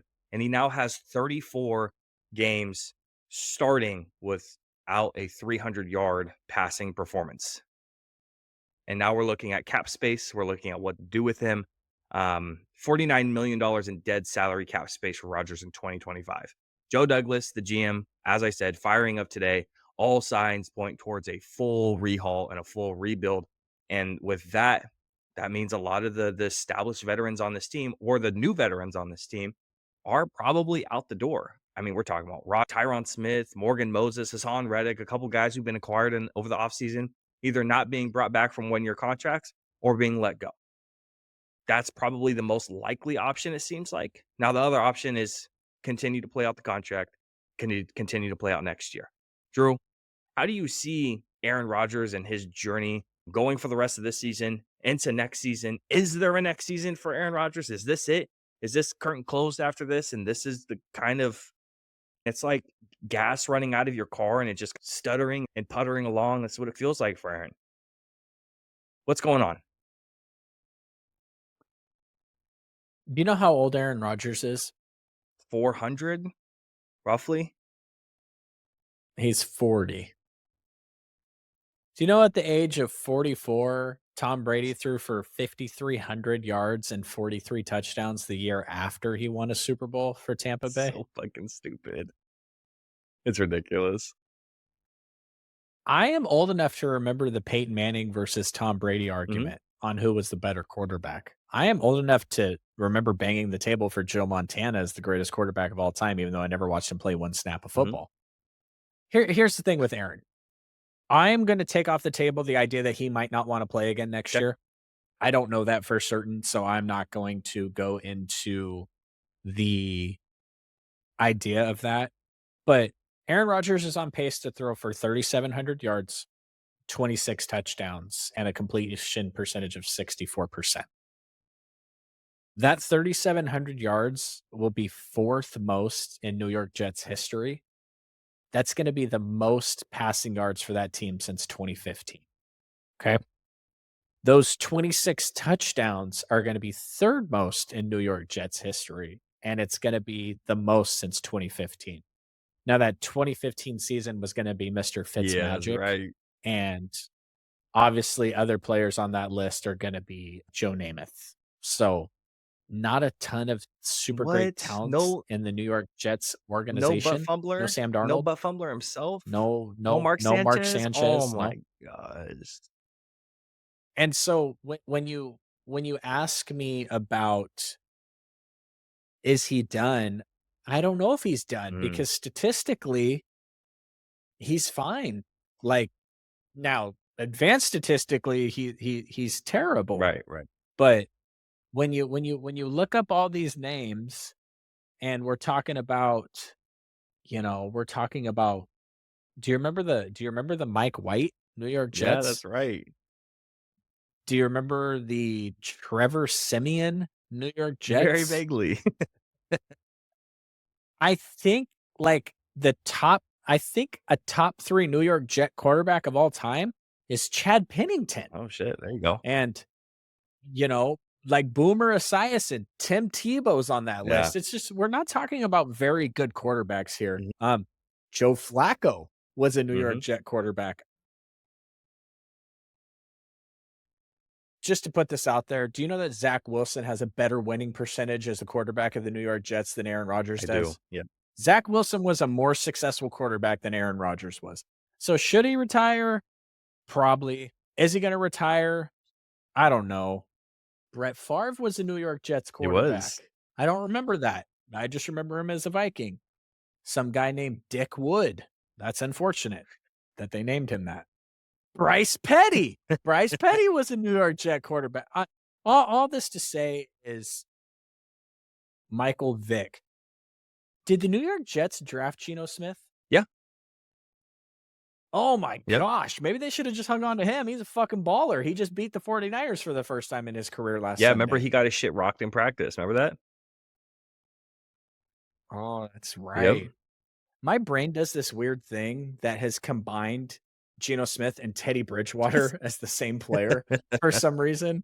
Like I for some reason don't, But the other issue here is the New York Jets, they're seventh right now. If the draft happened today, they're seventh. And that just is that's not quarterback territory because Shador and Cam Ward are probably going to be gone by then. Right. So unless you're going to reach for Jalen from Alabama, which I wouldn't recommend, I don't know. I think they have to bring him back because what else are you going to do? You going to go get the pastronaut? Yeah, if it really means anything, there is one league source that is familiar with Adams that says that the wideout agreed to be traded to the Jets on one condition, that Rodgers would stick around through 2025. So that was one of the conditions he put through when being traded. Now, how much does that matter when the GM's getting canned and head coach isn't there and you got an interim there? So not so sure. The Jets' plans for 2025 kind of remain uncertain. Last year, the team extended Rodgers for 3 years, valued $112.5 million, which runs through next season. Rodgers has expressed wanting to play until 2026. Now, if the new regime wants him there, that kind of all depends on them. I think, man, it's so hard to say. I think he probably is there next year. I'm not sure what you're going to do with all of those veterans there at that time. Again, you have Devontae's obviously probably going to stay. If Rodgers staying, Adams is staying. But Alan Lazard is on IR right now currently. Tyron Smith, I believe, only signed a 1 year. Morgan Moses is on a short-term deal as well. Hassan Reddick is gone after this year as well. I'm not sure what you really do with this team, like where the big issue is, because it's a talented defense, but what's the problem with the offense? Is it coordinator wise? Who wants this job as a head coach? Because obviously you're going to get the big names who are going to get an opportunity. Is Bobby Slowick going to want a job there? Is Ben Johnson going to want a job there? Are they going to go more defensive again? Mike Vrabel, is he going to get a call? Is Bill Belichick going to go to the Jets? Like, what's the plan for the head coach? Who really wants this team? It's not awful. Again, the defense is talented, but you're coming in with an established guy with Rodgers, which there's always some type of uncertainty with the relationship with Rodgers and the coach and how you guys are going to mesh. I'm not sure who really wants that. I know a lot of the head coaches are going to want an opportunity. They're going to want an opportunity with their guys 100%. And Rodgers isn't going to be his guy. Somebody will take the job, man. For sure, yeah. NFL head coach, you get a 4-year contract, $15 million a year. It's $60 million. So yeah, no, I'm there with you. Yeah, maybe Prime will take it. Michael Irvin. I saw it 12 minutes ago. Yeah. Do you know what the fucking cap cost would be if they cut or traded Dak next year? Like, come on, bro. Like, why is this even why? Like, Shador is not going to be drafted by the Cowboys. That's not happening. First of all, the Cowboys aren't going to pick high enough to get him. Second of all, what are you going to do with the highest paid player in NFL history? You're going to cut him or you're going to trade him? And you're going to take $140 million dead cap hit? Just honestly, somebody should slap Colin Cowherd for even putting that out there. Like, that's just dumb. Like, at some point you have I get it. We're not media. We're barely even podcasters. But when you have a platform like Colin does, you have I think you have a duty to not put stupid shit out there like this. Like, this is just dumb. Yep. You and I have had the conversation where I say some stupid shit and you're like, if we were actually putting stuff out there, I would not let you put that out there. We were bigger. Like, we would have screamed that before you said that. Hey, and now that we're not super live right now anymore on YouTube, we can screen some stuff. Well, and just to an article just popped up because the Giants just signed a quarterback, And it says, with the Giants adding a quarterback the day after benching Daniel Jones, are they thinking about keeping him off the practice field in order to prevent an injury? Kind of like what I just talked about. They're not even going to let this guy take practice snaps Yep. because they do not want him to get Yep. hurt. If Daniel Jones was smart, he'd probably try to get ran over a couple times on the field to guarantee that injury in his contract because he's seen the he has seen the bulk of his NFL money. Oh, I mean, yeah. he might be career backup. If I was the Jets, honestly, now that I'm thinking about it, I would just go get Carson Wentz. Like, or what are the somebody needs to sign somebody, a really good offensive coordinator, Bobby Slowick, one of those guys needs to go get Jameis in the offseason and try to let him cook. Yeah. Because I just now that I think about it, man, there's a lot of you got a Daniel Jones out there. You got a, you're gonna have a I don't want to say Carson Wentz. I don't know if he's there. You're gonna have a Jameis Winston out there. Do you really want to run it back with Aaron? Like, did the dude just he can't even move anymore. So I don't know. Yeah. That was a long ass rant for I that. mean, But honestly, someone's going to give him an opportunity at the very least. Daniel Jones, talking about him for sure. Because if someone's going to give Mac Jones another shot to be a backup quarterback, then Daniel Jones is definitely going to get a shot because Mac Jones fucking sucks, as we still continuously see. We can go ahead and move off of the New York 2020 podcast and move into our last headliner that we came up with. And we already previewed it. So if you listen to the whole thing, you're getting the whole thing. But which team, Drew, inside your top 10 power rankings is the biggest pretender? And this one can be short or long, up to you. I don't really have a whole lot to say about it. I just got my explanation. yeah, I'm just gonna go with the Yeah. Steelers. The reason for that is at top 4 in the NFL, you're expected to be a Super Bowl contender, and these Steelers are not Super Bowl contenders. Y'all can get mad at me if you want. You can point at all the stuff that you want, but the offense is not nearly good enough to like look at what the Bills are going to do. Look at what the Lions are going to do, what the Chiefs are going to do. Look at what the Bengals can do any given night. Your offense is just not good enough. And that's we don't have 10-3 games in the NFL playoffs. It just doesn't Right. happen. You got Josh Allen throwing 4 touchdowns, the same wide receiver. Shout out to Gabe Davis. He's out for the season. It just to me, the Steelers at where they're at in the the power rankings screams Super Bowl contender, and they are not a Super Bowl contender. So I'm gonna say for now they are my pretender.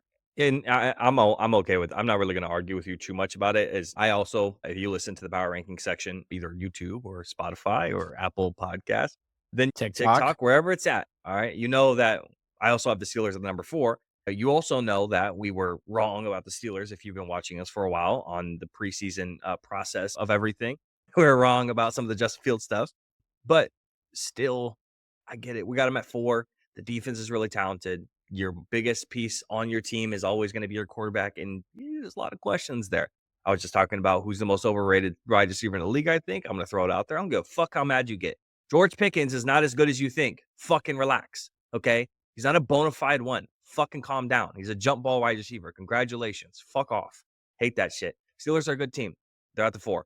So I'm not going to really disagree with you on that one. Mine, and Drew's going to call me a hater because he already has, and I'm going to say it again. I think the Eagles are far and away the biggest pretenders inside my top 10. Eagles had last year an all-time collapse that followed them into the postseason with a loss against the Tampa Bay Buccaneers. This year, I see a team that has 2 losses with a grand total of 1 significant win under their belt with all of their wins. They played against Green Bay on a shit Brazil field that I just don't care about. I don't care about that win, really. They lost against Atlanta, who's inside of our top 10, was inside of our top 10. Let me clarify that again. They have a win against New Orleans, which we know who New Orleans is. A loss against Tampa Bay, who sat inside of our top 10 for a very long time, and then wins against Cleveland, New York, Cincy, Jacksonville, Dallas, and Washington. Washington is genuinely the one team that I would consider top 10 quality having a win against them. The losses against ATL and Tampa Bay inside the top 10 and lost against them. They do have 3 more games to really impress me and sway me away from being the pretender category for this season. That's going to be Baltimore, that's going to be Pittsburgh, and that's going to be Washington once again. Right now, at the very moment, I'm not a believer in this team, and that's where I'm going to sit. I'm not going to be a believer, and you can call me a hater, but I believe in Washington. I think Washington is a good team. I was wrong about Jaden Daniels in the pre-draft process. He's a very good quarterback, and it's been an enjoyable thing to watch him and the Washington team. I threw up my hands and I said, "Oh shit, you fucking caught it!" And it was super duper exciting when the Hail Mary happened with Washington. I wasn't mad that Washington won, so you can call me a hater. I just think the Eagles are still pretenders to this point for me. So it's yet to be seen for me, in my opinion. I'm curious to see how these final playoff picture predictions are going to end up lining up to who they're going to play, because that all depends on if they're going to win or not. But to me, I'm not the biggest fan. Surprising, I know, huh? Do you know where the Commanders are ranked in the NFL defensively? Probably pretty low. They're not. Their defense isn't great. Secondaries, Oh, 29. Yep. Do you know where the Eagles are ranked? 1, right? 1, 2. They they sure are. Yeah. Do you know where the Commanders are ranked offensively? Ooh. I don't know that one. 9th. Yeah. Do you know where the Steelers are ranked offensively? 29th?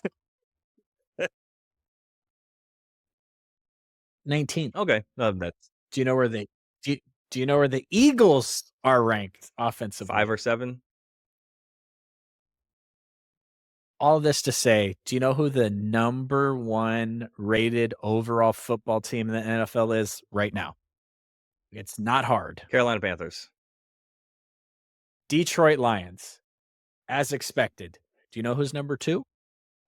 Is this one the Carolina Panthers? Philadelphia. No, it's not, but yeah. Philadelphia. Yeah. But also, just so we can, I'm going to shed a light on PFF rankings real quick, who back up my data. They back up that the Lions are the best team in the NFL. They back up that the Eagles are a top 5 team in the NFL. Do you know who the 4th highest ranked team in the NFL is right now, PFF wise? The San Francisco fucking Niners, and they suck. So PFF can blow me.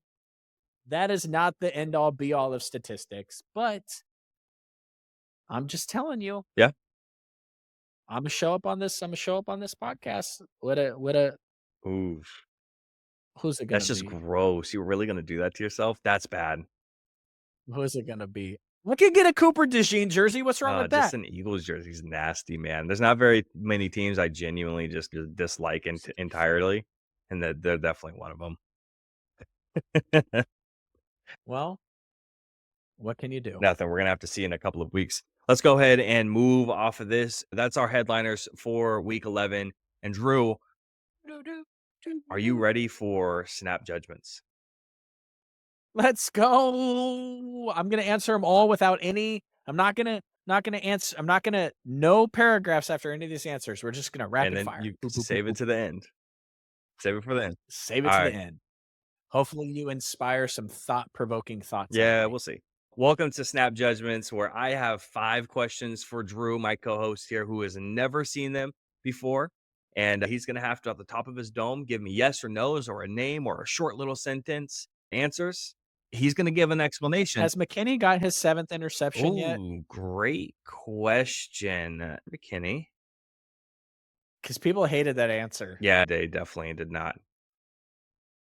Like, they just aren't going to throw at him 6. anymore. I think he got one the week after 6. we did that. He's at All right, 6. cool. So All right, cool. currently still sitting there. Hopefully he sprains an ankle. If you're watching this on the short form TikTok, go to YouTube and you can check out the explanations for every single one of these. All right, Drew. Question number 1. Pretty simple. Who is the front runner for MVP?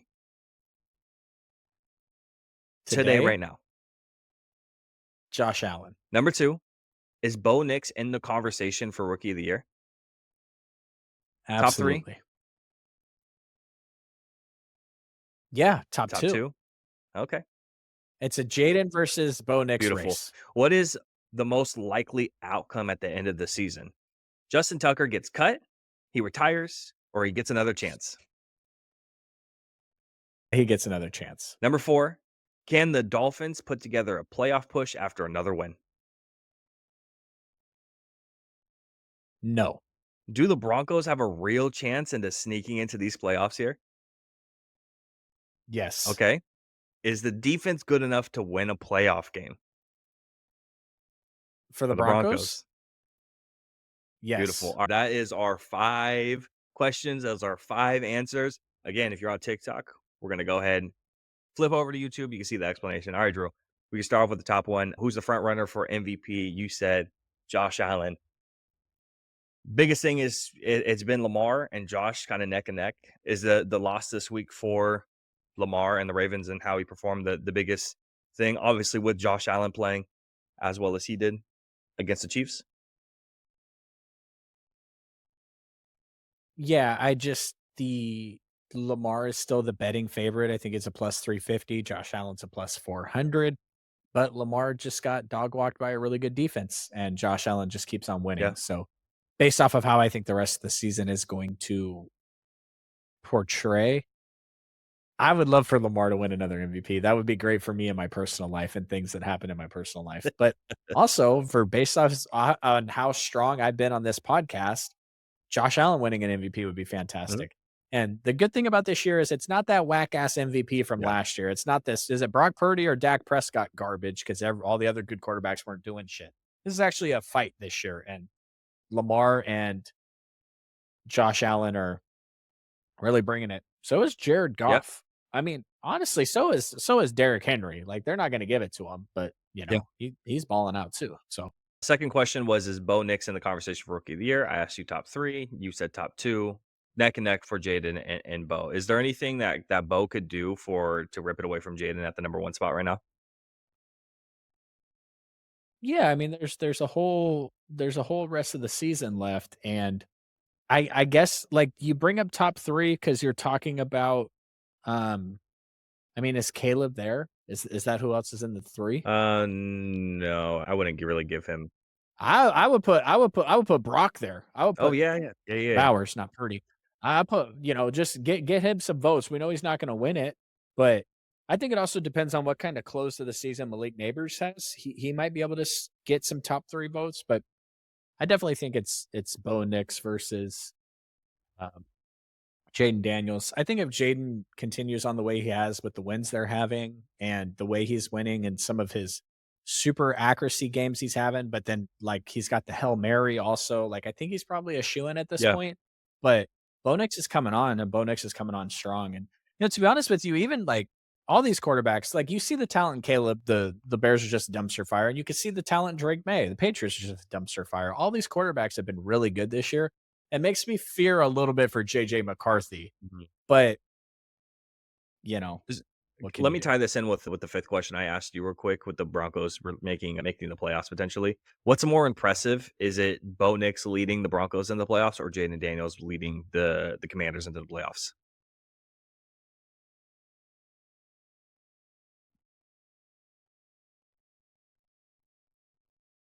Jeez, Boston is smashing Cleveland. Yep. Sorry, wrong day. I'm gonna say that it has to be Jaden because the Washington Commanders offense is not on paper like super like Terry's Yeah. cool. Austin Eckler, is he any good? But they just keep winning. And the Commanders defense is Yep. not good. I think we all kind of thought the Broncos defense would be good this year, which is weird considering that what happened in the Miami Dolphins game Yeah. last year. That is pretty damn impressive when you think about the fact that they lost like 170-3 last year and now they're pushing for the Right. playoffs. Like shout out to Sean Payton. But I mean, Denver's in the playoffs if they started Yeah. today. So and well, they'd have to play Buffalo. So yeah, I don't know. I would feel much better about things if Pittsburgh or Houston could secure that second seed or if Baltimore loses another couple of games. Yeah. So, depending on the matchup, I think their defense is good enough to win a playoff game but I don't know. That's I think it's much more likely that the Commanders win a playoff game than the Broncos winning a playoff game. Let's put it Okay. that way. And then so third question was about Justin Tucker and his retirement, cutting, or getting another chance. He gets another chance next season. Yeah, dude, he's one of the greatest kickers of all time. I don't think you can cut him, but it also depends on what the rest of the season looks like because if he can kind of figure it out, um, plus, he signed a Mhm. contract in 2022. It's like a 4-year, 30 or something $1 million deal. Let me see if I can pull it Ooh, up. I'm faster than you. My computer's not faster than you though. Yeah, you are exactly right. 4 years. Yeah, 4 years and Me too. An el they got an $11 million dead cap hit if they cut him after this season. Yep. Yep. Exactly. I don't think that he's walking away from that money. No, I don't think so either. So, Yeah, he's a $7 million cap this yeah, I year. mean, Ooh.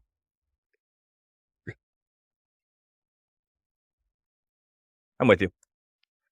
yeah, I think he's gonna be a Raven next year. And then fourth, can the Dolphins put together a playoff push after they secured another win?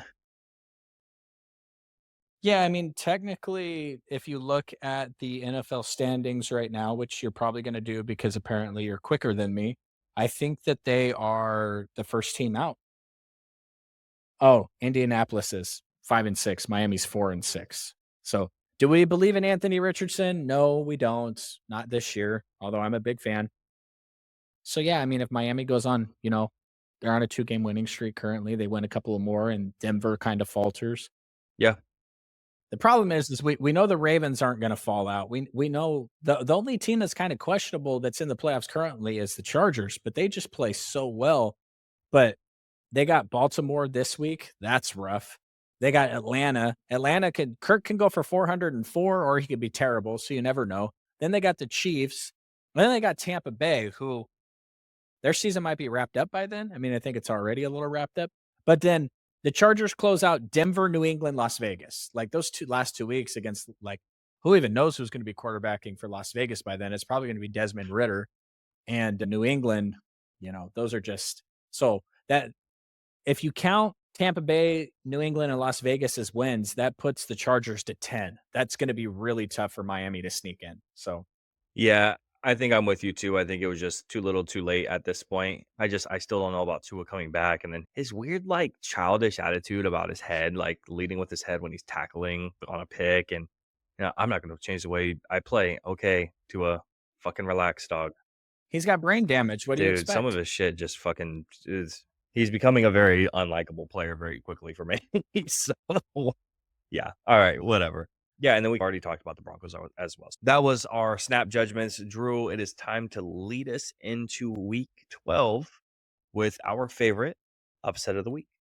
You want to start this one out or do you want me to start this one out? You go first. I want to see how aggressive you're I'm going going to to be be. decently aggressive. We may be based in California. All we've been doing is talking about New York. So I'm going to go ahead and take the Tommy DeVito led New York Giants leading over the Tampa Bay Buccaneers. Don't fucking give me that look. I have 3 wins. You have 2. Shut up. Tommy DeVito, Tommy Cutlets leading over the Tampa Bay Buccaneers. There's just been some questions about Tampa Bay and obviously the wide receivers being out. We know about Mike Evans this week, if he's coming back quite yet. Regardless, I'm taking them.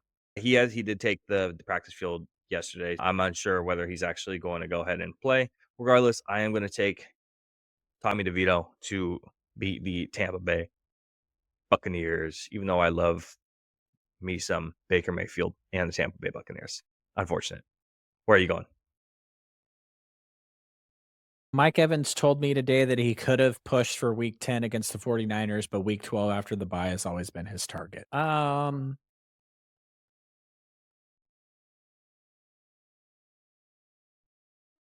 I'm going to pick the Bears to knock off the Minnesota Vikings this week. Okay. Interdivision, shaky team. Okay. And I want to take the Vikings out of my top 10 so bad. Yeah, I know you do. It's crazy how I'm fighting to take a team that's 8-2 out of my top 10.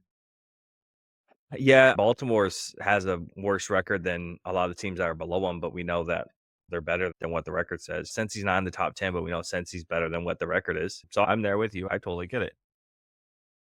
All right. Before we You didn't want to take the Panthers against Kansas City. Oh, this I week? forgot to mention that. If they didn't lose, I was taking Carolina to beat the Chiefs this next week. I'm not gonna do it now, but I was 100%. I was looking at their schedule and I was thinking, I'm like, if Buffalo doesn't pull it out this week, I'm fucking taking Carolina to beat the Chiefs because it feels right. Yeah, no, I was 100% on that train, but they ended up losing, so it doesn't feel right anymore. Funny enough, but yeah, We got the Rams versus the Charger sorry, we got the Ravens versus the Chargers on Monday Night Football. That's gonna be exciting. We might actually be watching that game instead of playing Call of Duty through that game. The Eagles versus the Rams, that seems like a pretty hopefully they come out and dog walk them, so you'll shut up. And besides that, I mean, Dallas, Washington, that's gonna be abusive. Yep. And hopefully Jordan Love screws some things up against the 49ers. Otherwise, I think Josh Jacobs might go for like 150 and 2 tutties against us. So I think you're absolutely right. All right. this might be the end of the 49ers season this Sunday.